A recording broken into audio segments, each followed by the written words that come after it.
il m'encombe toujours d'essayer de donner un point de synthèse, un point de repère pour une synthèse après une journée assez dense. Depuis ce matin, nous avons écouté plusieurs analyses, les synodes de la maçonnie, avec tout ce qu'il y avait derrière, cet axe très important du pontificat du pape François qui a été tracé par Laudato Si, les synodes allemands, les différentes réactions et tous les problèmes de l'ecclésiologie conciliaire qui étaient traités dans les 2 dernières conférences et qui évolue, qui s'enrichit, si on peut utiliser cette expression, avec les années. Donc on en est là. On voit bien les status questionis, il y a une continuité avec les conciles, mais en même temps,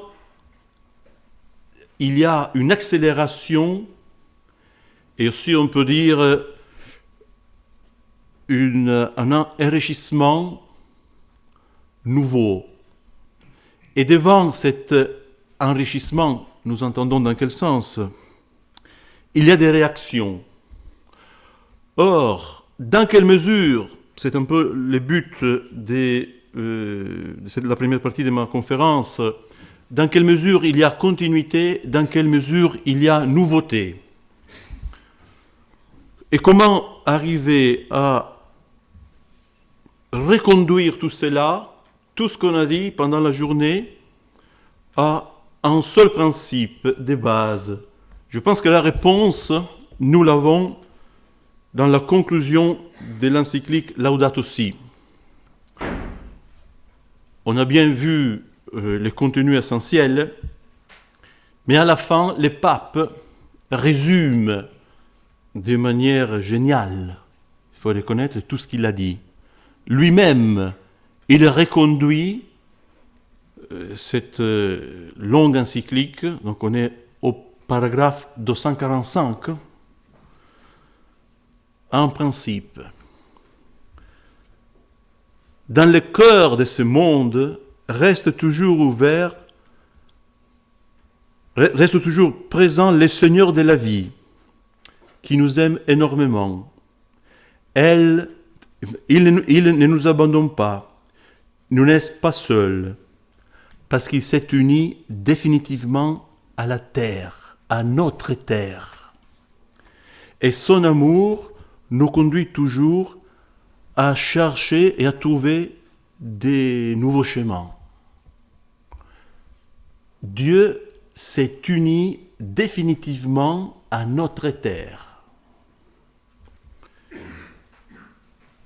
Est-ce que c'est une affirmation originale par rapport au concile et par rapport à tout ce qu'on a écouté après le concile? Oui, c'est une affirmation nouvelle et originale. Et c'est à partir de cette affirmation, je pense qu'on peut bien décerner et saisir l'accélération du pape François. C'est évident qu'à partir du concile, il y a une veine, une direction immanentiste. L'abbé Glaise l'a rappelé très bien, une nouvelle conception de la révélation et donc une nouvelle conception de la foi. Et donc une nouvelle mission de l'Église. Or, je me permets de reprendre certaines de ces notions, même si elles sont déjà connues et ont déjà été expliquées plusieurs fois, mais justement pour voir la différence spécifique du pape François dans la continuité avec le concile. La grande intuition du concile et surtout du pape Jean-Paul II, le grand axe du pontificat de Jean-Paul II, c'est l'idée, on en avait parlé déjà l'année dernière, qu'en s'incarnant, notre Seigneur, d'une certaine manière, s'est uni à tout homme. C'est le grand axe de Redemptor Hominis, l'encyclique programme. de Jean-Paul II. Si le Christ est déjà uni à tout homme, l'Église a la mission d'aider tous les hommes à prendre conscience qu'ils sont déjà unis au Christ. Ils sont déjà sauvés de quelque manière. Donc l'Église doit être témoin. L'évangélisation, proprement dite, se transforme en témoignage. Et ces témoignages, on vient de l'écouter, ces témoignages, c'est les témoignages du peuple des dieux, sacrement, signe dans l'humanité, au milieu de l'humanité, de cette union que le Verbe a déjà avec tout homme. Jean-Paul II résumait ce processus avec un terme particulièrement propre à son vocabulaire, c'est l'autoconscience. La capacité de tout homme de prendre conscience progressivement du fait qu'il est déjà uni de quelque manière au Christ. Et par conséquent, il est déjà introduit dans les mystères du salut par l'incarnation même de notre Seigneur. Mais, dans la perspective, j'ai dit de Jean-Paul II parce qu'il représente de façon éminente tout le développement post-conciliaire sur ce point capital, mais ce n'est pas seulement la sienne, bien sûr. La continuité est linéaire à partir du concile et avec les différents papes qui se sont succédés à Rome. Cette perspective est profondément personnaliste. Elle met en valeur la personne qui est déjà dignifiée par cette union qu'elle a de quelque manière avec le Verbe et dont elle doit prendre conscience. Eh bien, cette perspective personnaliste produit une morale encore assez exigeante. Pourquoi ? Parce que la personne, dans la perspective du Concile et de Jean-Paul II en particulier, est une relation. C'est un être pur. C'est un être qui, pourrions dire, subsiste, s'épanouit dans son être même, dans la mesure où il se donne. D'où l'exigence morale. Toute la morale familiale, par exemple, du pape Jean-Paul II, tous les enseignements sur la famille sont assez traditionnels, si vous voulez, dans certaines conclusions en tout cas, si on les compare avec les enseignements du pape François. Je pense que là, il n'y a pas de doute. Mais la perspective est profondément personnaliste. Souvenez, rappelez-vous de cette notion, la personne est relation, et donc elle subsiste dans la mesure où elle se donne.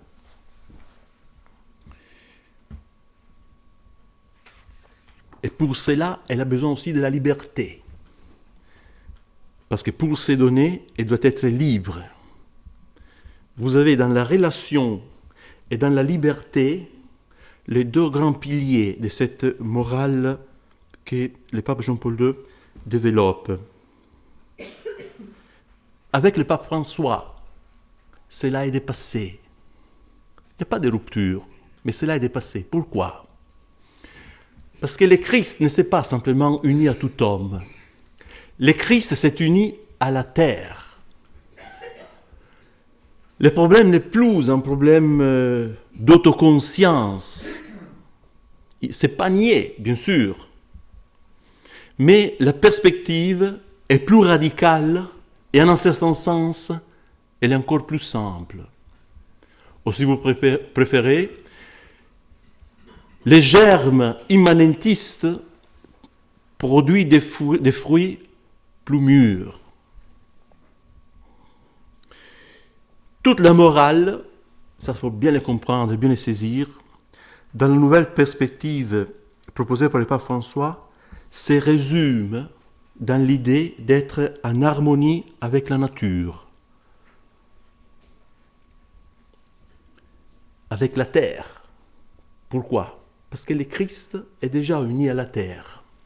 Il insiste énormément sur l'unité, la connexion qu'il y a entre Dieu, l'homme et l'environnement.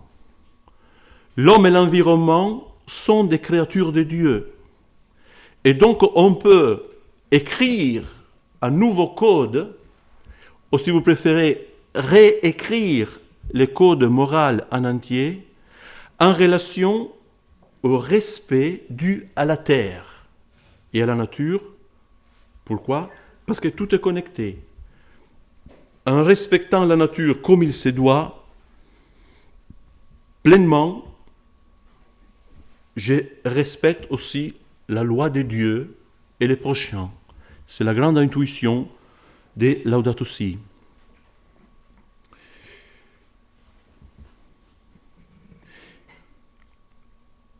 D'où on l'a mis en évidence déjà ce matin. La forêt, la jungle est un lieu théologique. Mais on peut aller plus loin. Tout est un lieu théologique dans cette perspective. La mer est un lieu théologique aussi. C'est un nouveau développement qui a lieu ce soir. Toute partie de l'humanité est un lieu théologique. Tout peuple, en tant que tel, est un lieu théologique, dans la mesure, en tout cas, où il est considéré en lui-même, dans son identité vraie, authentique, c'est un lieu théologique. Je vous cite ici un passage du document final sur les synodes. C'est la jeunesse elle-même. Elle est considérée un lieu théologique. Cette jeunesse qui est en particulier, depuis la création du monde, en tout cas depuis le péché originel, c'est la jeunesse qui en particulier a besoin des soins des autres, a besoin des soins des adultes, des maîtres, des parents, de l'Église, de l'État, parce que c'est l'âge difficile, c'est l'âge bête. Ils ont besoin aussi, parfois, les adolescents, de l'exemple de simplicité et de pureté des plus petits. Non, la jeunesse aussi est une partie de la nature, et donc c'est un lieu théologique. Je cite, « Les jeunes veulent être acteurs, ça on le sait, et l'Église maçonnienne veut leur donner leur place. Elle veut être une compagne des jeunes et à leur écoute, reconnaissant la jeunesse comme un lieu théologique. La jeunesse est un lieu théologique. C'est-à-dire, les théologiens doivent puiser dans l'observation du comportement de la jeunesse les principes de leur théologie. Et les jeunes comme prophètes d'espérance, engagés dans les dialogues, sensibles à l'écologie et attentifs à la maison commune. Dépourvus de mémoire, sont les sujets révolutionnaires idéaux.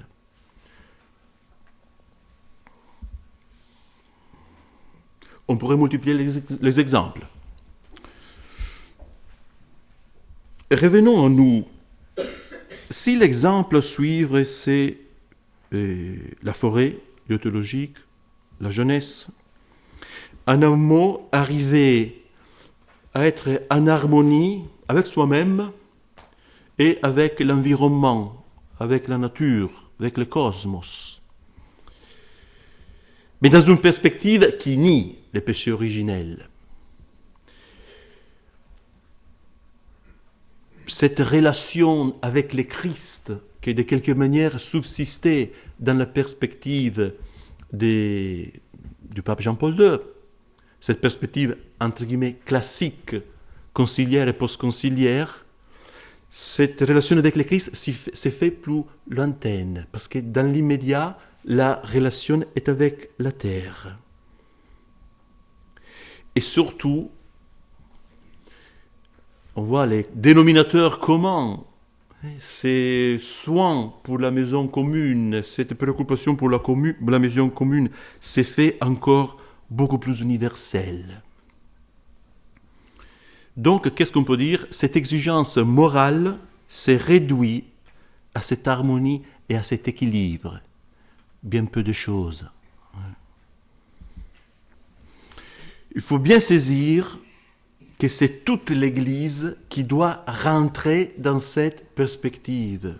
Ce qui s'est passé en Amazonie, pour être plus précis, les synodes sur l'Amazonie, ce n'a pas été uniquement un moment privilégié pour parler de cette partie du monde et de ses problèmes particuliers. Non, c'est un paradigme que l'Église entière doit suivre. C'est pour cela qu'on parle d'écologie intégrale et des conversions écologiques. Alors, dans cette conversion écologique, et là on voit encore une différence, pour simplifier, je dis entre Jean-Paul II et le pape François, cette mission du peuple et des dieux devient passive. Avec Jean-Paul II, vous avez encore une Église, un peuple de Dieu, qui a la mission d'être témoin de quelque chose vis-à-vis de l'humanité, d'être témoin, d'être union au Christ, de cette union au Christ. Ici, l'Église devient disciple. C'est une Église qui n'a plus rien à enseigner. C'est une Église qui est à l'écoute. C'est une Église qui observe. Elle est toujours sacrement de quelque chose, si vous voulez, oui, mais cette fois, elle est d'une façon qui est beaucoup plus passive. C'est une Église qui doit rentrer elle-même en tant que telle, je le répète, dans cette conversion écologique.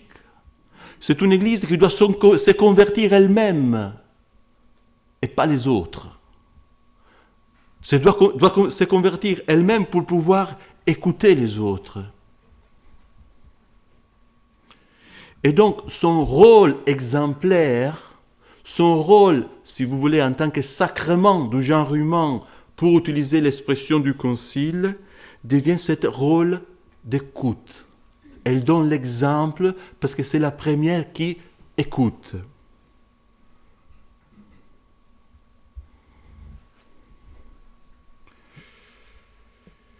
On peut se poser la question, pourquoi inévitablement ce rôle devient un rôle passif? C'est que si on se met à l'écoute du monde, il faut aussi reconnaître que, inévitablement, le monde a toujours à enseigner quelque chose que l'Église ne connaît pas. Mais dans les domaines, par exemple, des sciences, les hommes du monde sont en principe plus cultivés, plus préparés que les hommes d'Église. Et c'est pour cela que quand l'Église veut traiter des grandes questions du monde, comme par exemple même l'écologie, elle tombe dans le ridicule. Elle est banale. L'Église, c'est le document final du synode sur l'Amazone. L'Église qui me parle du recyclage, des émissions du carbone, de modérer la consommation de poissons, de viande. L'Église qui me rappelle qu'il faut planter des arbres. Et elle tombe dans les banals, dans les ridicules. Et c'est inévitable. Pourquoi? Parce que ce ne sont pas ces thèmes spécifiques. L'Église n'a pas reçu le charisme d'enseigner, mais pour parler de ces choses purement mondaine, purement temporelle. Quand elle est faite, inévitablement, elle est faite d'une façon qui est banale. Pourquoi? Parce qu'il y a des institutions du monde mais qui savent le faire beaucoup mieux qu'elle, de façon beaucoup plus professionnelle. Donc, encore une fois, c'est une église qui inévitablement se met à l'écoute d'un monde qui lui est supérieur. Elle veut traiter des choses, elle veut se consacrer à des choses, elle veut sacraliser des éléments mondains, mais sur lesquels d'autres sont beaucoup plus préparés qu'elle. Et donc, inévitablement, c'est une église à l'écoute.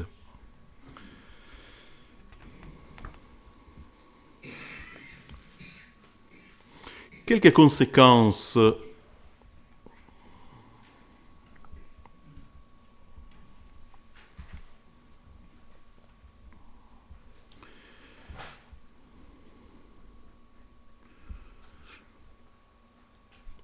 si le Christ s'est uni à la terre, cette révélation par la terre continue.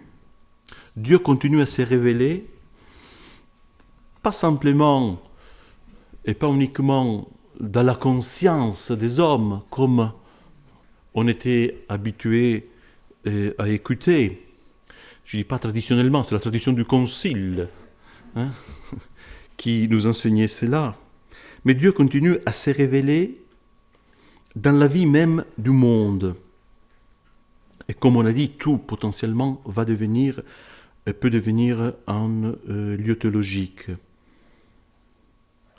Mais vous voyez bien que si Dieu se révèle dans la vie même du monde, de la nature, mais aussi de l'humanité, parce que l'humanité est partie intégrante de la nature,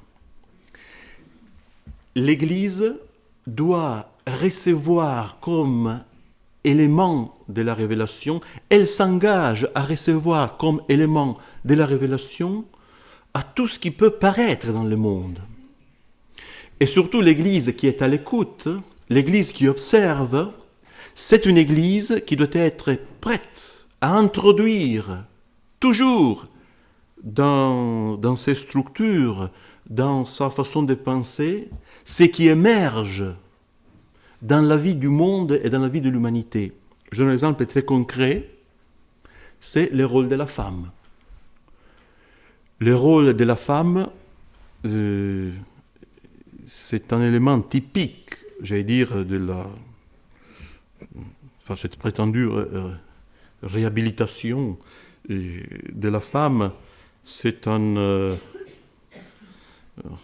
élément typique de la culture contemporaine. On ne peut pas les nier.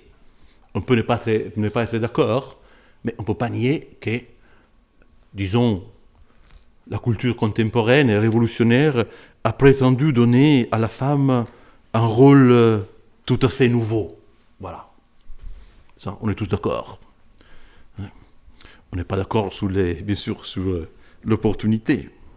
Bien, l'Église, elle est tenue à assumer que l'humanité a mis en valeur la femme.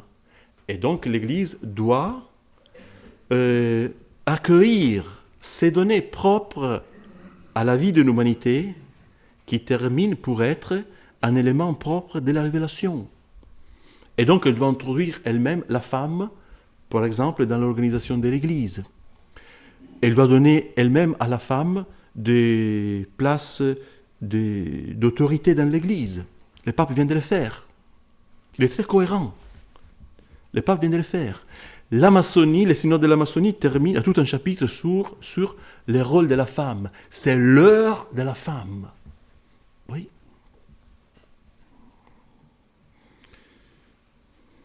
La tradition vivante, pour revenir à une expression typique du langage post-conciliaire, la tradition vivante, donc, ce n'est pas seulement cette expérience, comme disait le pape Benoît XVI. Benoît XVI utilise l'image d'un fleuve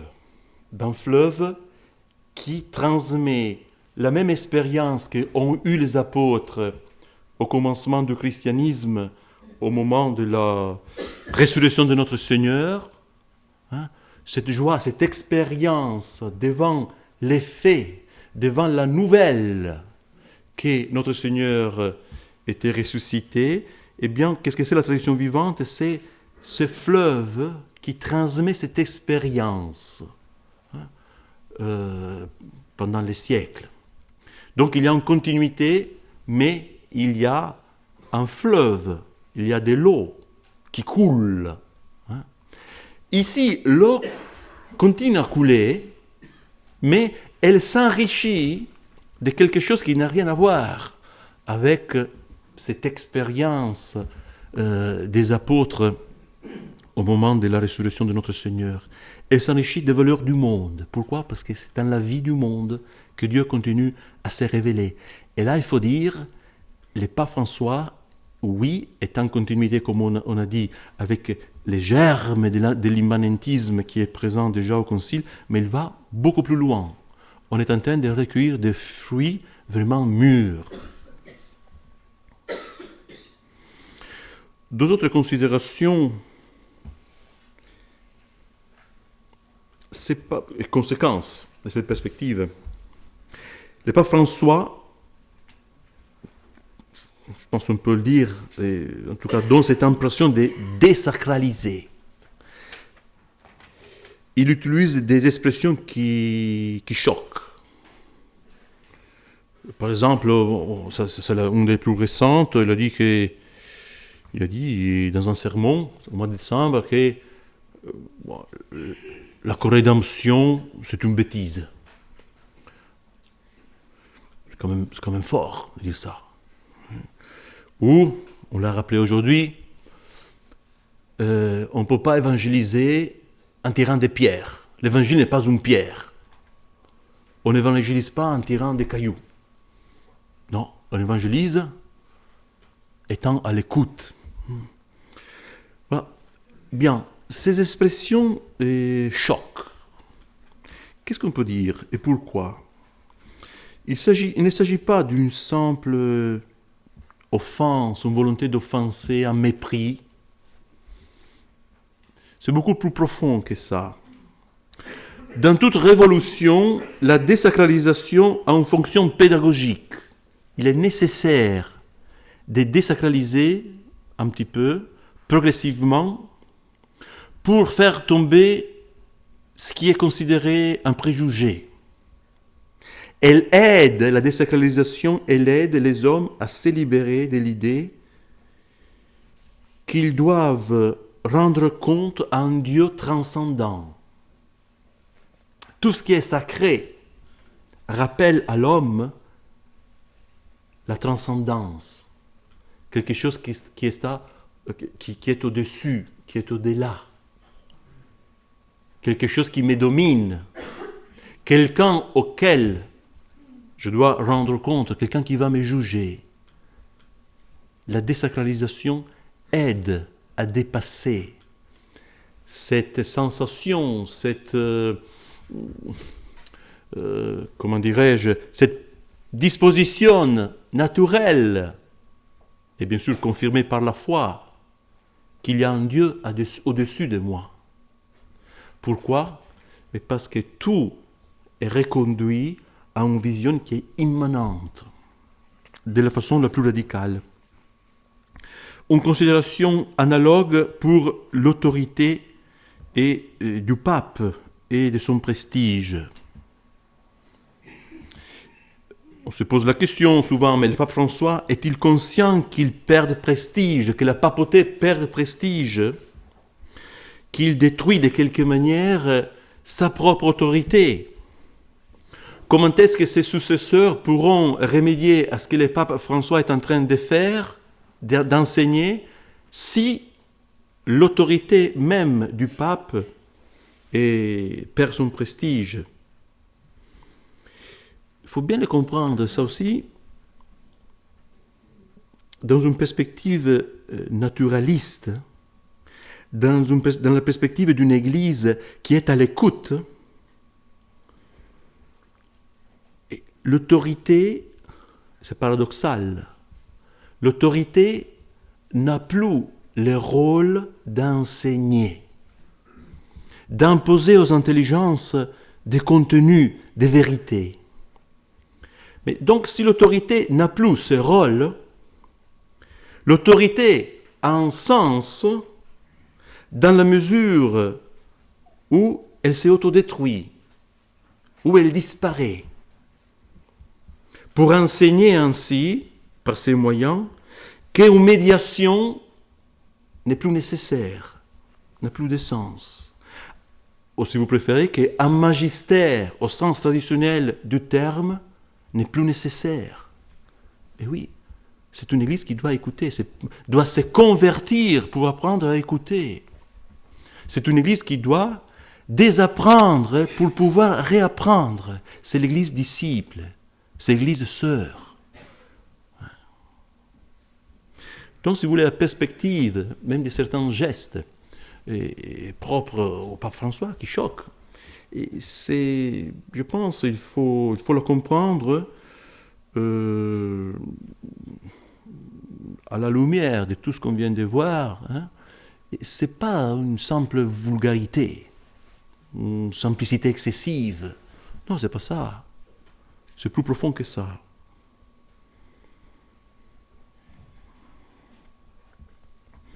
Donc, qu'est-ce qu'on peut dire? Le sacerdoce est complètement réabsorbé dans un rôle, dans une mission qui devient politique. Pour conclure, avant de voir quelle doit être notre réponse,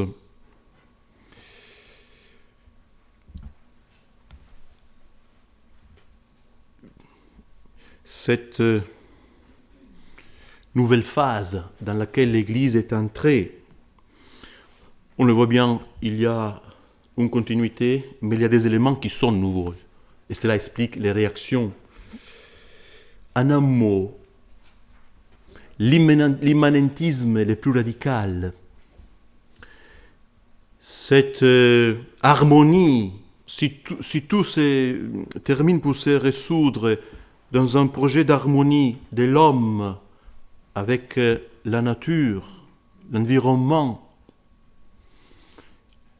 parce que Dieu s'est uni à la terre, et nous sommes partie intégrante de cette terre.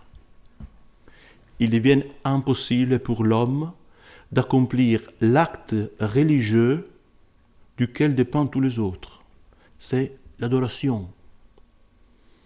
C'est tragique. Et c'est très simple. C'est très simple. C'est pour cela qu'il me semble très important de tout reconduire à quelques principes qui soient très simples. L'homme a sa place dans la création, mais a une place spécifique parce qu'il a une différence spécifique. L'homme est rationnel, mais il est créé rationnel pour pouvoir adorer. La spécificité ultime de l'homme, de la créature rationnelle, c'est la possibilité d'adorer, de rendre volontairement à Dieu un culte en tant que créature rationnelle.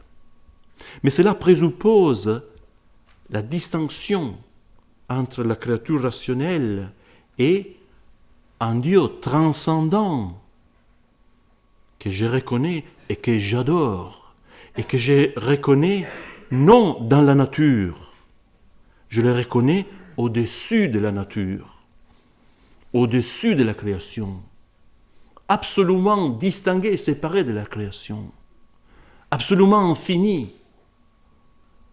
Dans la mesure où je reconnais cet abîme entre Dieu et le monde, je suis capable d'adorer. Ici, Dieu s'est fait homme, c'est pour nous enseigner à adorer. L'humanité de notre Seigneur a été le moyen, non pour s'unir à la terre.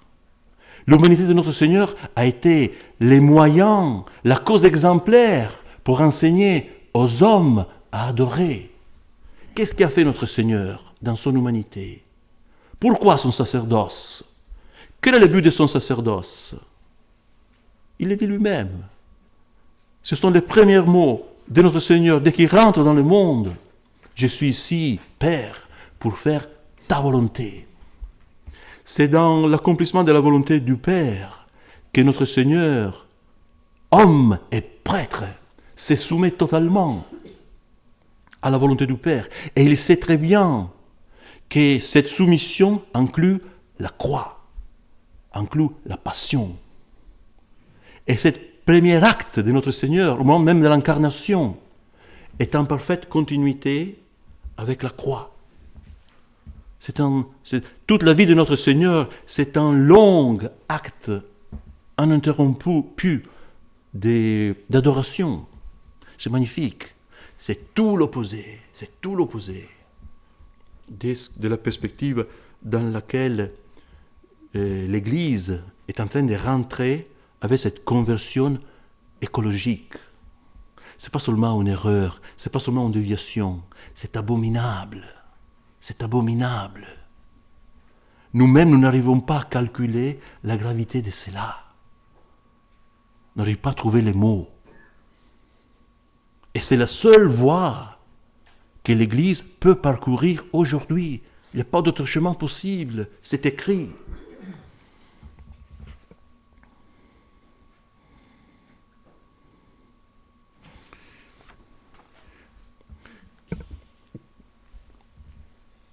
Quelle doit être la réponse de la tradition? C'était le titre de la conférence. Je pense, avant de voir la réponse de la tradition, la réponse de la Sainte Écriture. Vous savez que la tradition et la Sainte Écriture sont les sources de la révélation. Est-ce que nous trouvons des réponses d'abord dans la Sainte Écriture? Oui. Ad fabulas convertentur. Nous y sommes. Nous y sommes. Toute cette encyclique, c'est une fable. C'est une fable. Centaines de paragraphes, centaines de fables. La plus haute autorité du monde qui enseigne à tous les hommes en plus, à tous les hommes sans distinction, des fables. C'est invraisemblable.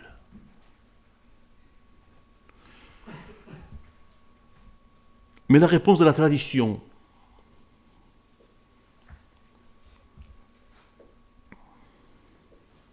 on peut l'articuler en 3 parties.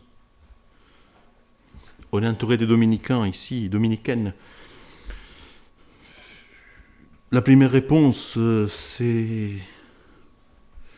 la très Sainte Vierge qui écrasera tous les hérésies, et la Sainte Vierge écrase les hérésies par les rosaires. Oui. Il ne faut pas commettre une erreur analogue, c'est-à-dire chercher des réponses nouvelles du moment que les erreurs sont nouveaux. Les erreurs sont nouveaux, oui, mais les germes qui les produisent sont toujours les mêmes. Et donc,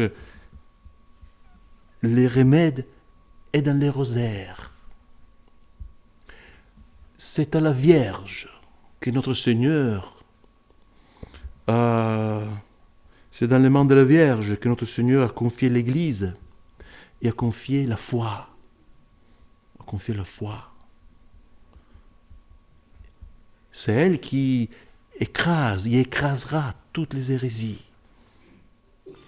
Quand nous ne le savons pas, peut-être il faudra encore attendre. Est-ce que nous avons touché le fond? On l'a dit trop de fois.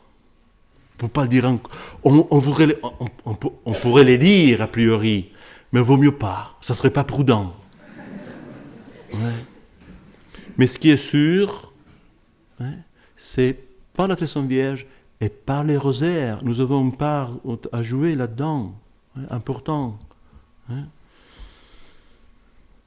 C'est par cette prière que Dieu va redonner de façon miraculeuse, sans doute, parce qu'humainement, il n'y a pas d'espoir. Mais Dieu a ses temps, a ses projets, à sa manière. Nous l'avons expérimenté déjà, nous le savons, si nous regardons l'histoire de l'Église. Dieu veut montrer la divinité de son Église. Et il le fait toujours en nous laissant pour entendre des situations inextricables humainement. Oui, cela fait ressortir davantage la sainteté de l'Église. Mais il y a aussi, je pense, une figure qui peut nous aider et qui mérite un mot ce soir, malgré le fait que nous sommes entourés de dominicains. C'est la figure de Saint François.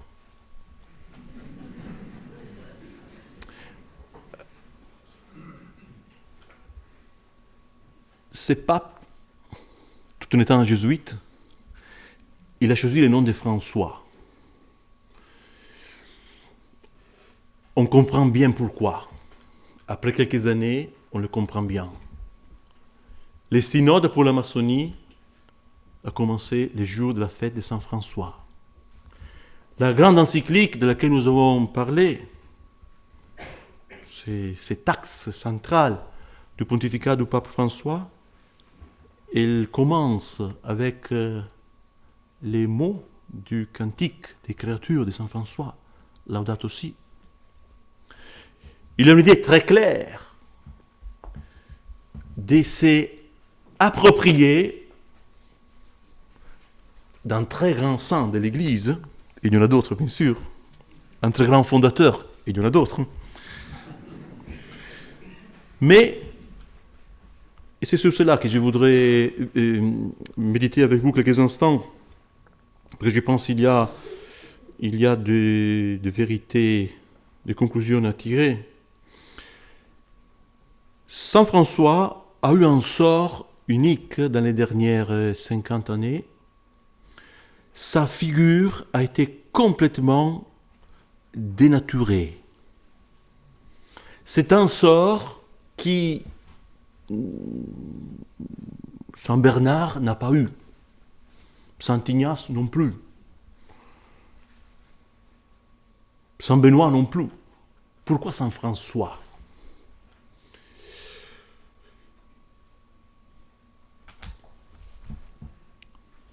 Saint François reçoit de notre Seigneur une mission très spécifique.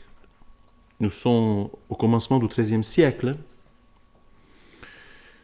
Saint François, c'est par excellence le prototype du réformateur dans l'Église. C'est son charisme.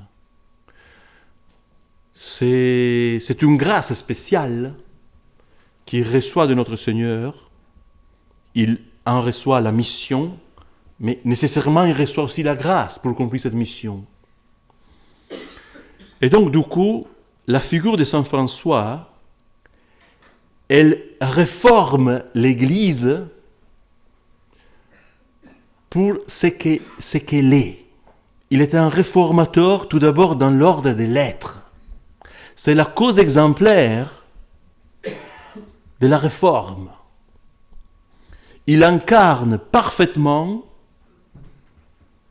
l'Évangile, les grands idéaux de l'Évangile, et il reçoit cette mission de la part de notre Seigneur de réformer l'Église, et du coup sa figure a un impact, une influence qui est capable de changer toute une chrétienté, a été capable de changer la chrétienté. Bien sûr avec l'aide d'autres ordres religieux, mais ce n'est pas ça la question ici. Or, attention, ce charisme propre de la figure de Saint François est inépuisable. C'est jusqu'à la fin des temps que l'exemple, la vie de Saint François, ses écrits, auront cette capacité de transformer les âmes et de transformer l'Église. Nous dirions, avec un terme un peu moderne, c'est une figure charismatique, il n'y a rien à faire. Et c'est un charisme qui transcende les temps. Donc, on peut pas, quand vous avez devant vous une figure charismatique, vous ne pouvez pas nier le charisme. Pourquoi? Parce que tout le monde est touché par son charisme. Et c'est le cas de Saint François. Il touche de quelque manière même les gens en dehors de l'Église. Il provoque des conversions même en dehors de l'Église. Il a un charme. Et donc, du moment qu'on ne peut pas nier cette force, il faut la dénaturer. Il faut la canaliser envers quelque chose qui ne correspond pas à ce qu'il est en réalité. C'est exactement le sort, mutatis mutandis, analogiquement, qui a touché à la figure même de notre Seigneur. Notre Seigneur ne peut pas être nié. La figure historique de notre Seigneur ne peut pas être niée tout court. Mais alors vous avez toute une exégèse rationaliste qui essaie de diminuer, si vous voulez, la figure de notre Seigneur pour arriver à nier sa divinité, nier les miracles. Pour Saint François, analogiquement, quelque chose d'équivalent a été opéré. Donc on a fait les saints de l'écologie, de la nature, cela est bien connu. Mais vous voyez, il y a quelque chose d'extrêmement grave. On ne peut pas manipuler ces charismes, cet impact sur l'Église et sur les âmes pour les canaliser envers quelque chose de complètement étranger à sa personne et à sa mission. Et c'est Saint François qui nous fournit la réponse que nous cherchons. C'est les saints qui excellent pour son don des sciences. Mais le don des sciences a deux faces, a deux côtés. Les dons des sciences, c'est cette motion du Saint-Esprit qui nous fait remonter, en admirant la nature, immédiatement au Créateur. Mais en même temps, elle nous fait saisir l'inanité des créatures. Et ça, ils ne le disent pas. Autant les créatures sont utiles pour nous pousser vers Dieu, autant elles sont vaines. C'est typique des vertus surnaturelles et a fortiori des dons du Saint-Esprit d'arriver à harmoniser les contraires. Nous le trouvons ici. C'est Saint François donc la reproduction parfaite du Christ. Et oui, reproduction parfaite de notre Seigneur par sa sainteté, ses plaies. Saint François a pu être cela. Oui, ici on peut le dire. C'est une conséquence de l'incarnation. Si Dieu s'est incarné, ce n'est pas pour s'unir à la terre. Si Dieu s'est incarné, c'est pour offrir aux hommes un modèle dans son humanité qui puisse être imité. Et qui est réussi à l'imiter? Les saints. Conséquence de l'incarnation est possible aussi grâce à l'incarnation, cette imitation, cette reproduction parfaite de notre Seigneur. C'est ça le moteur de la réforme. La continuation de notre Seigneur dans les âmes. C'est la réponse aussi de la tradition. Voilà qu'est-ce que nous devons chercher. Ça ne veut pas dire que nous devons tous devenir franciscains, mais nous devons saisir ce qui est propre à ces saints en particulier. Il fallait en dire un mot ce soir, parce que c'est lui qui, encore une fois, a payé trop cet abus. La sainteté, encore une fois, c'est fait par la croix. Cette assimilation de notre Seigneur, c'est fait par la croix. Et une dernière réponse, c'est la réponse propre à la fraternité Saint-Pédis, et je termine. Voilà, que pouvons-nous faire en tant que fraternité, en tant que simple prêtre, religieuses, fidèles? On a vu essayer autant que possible d'imiter les saints. Et les imiter d'autant plus qu'aujourd'hui, ils ne sont plus connus. Mais que peut faire la fraternité en tant que telle? Donc à notre niveau. On l'a bien vu, surtout c'est l'abbé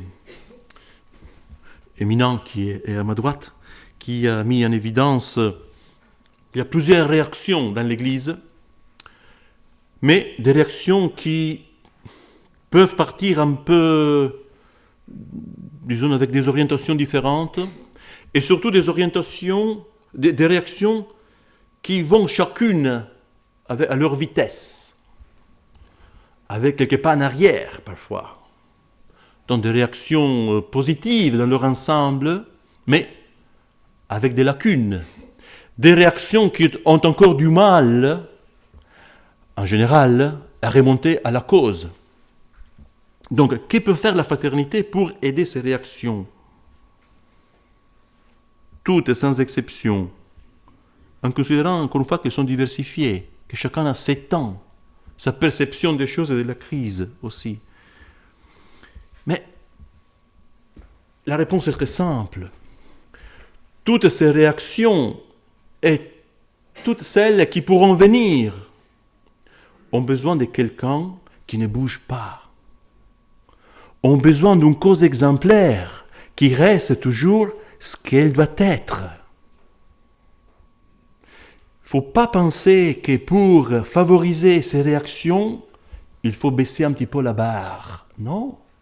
Parce que si on baisse la barre, si on s'était par exemple, ces réactions ou ces âmes de bonne volonté n'auront plus une cause exemplaire dans laquelle ils peuvent voir de quelque manière qu'est-ce que c'est la tradition dans son intégralité. C'est de ça qu'elles ont besoin, ces âmes. Les services les plus grands, les plus précieux, et c'est un devoir que nous devons prêter à l'Église en ce moment, c'est d'offrir cette tradition intégrale, de la montrer intégrale, de la prêcher intégrale, sans diminuer quoi que ce soit. Il ne faut pas bouger. C'est très important. C'est de ça qu'ils ont besoin. Et après, chacun marchera à son rythme.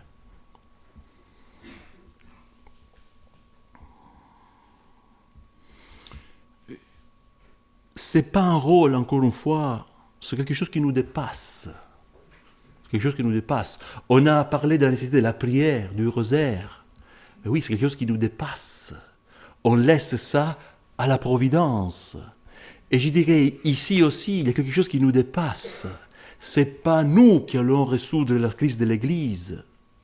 Mais ce qui est certain, c'est que Dieu nous demande de garder cette intégralité, avec toutes les conséquences que ces principes peuvent avoir. Dieu nous demande de conserver cette intégralité pour aider les âmes et pour aider l'Église. C'est la providence qui nous a mis dans cette position malgré nous.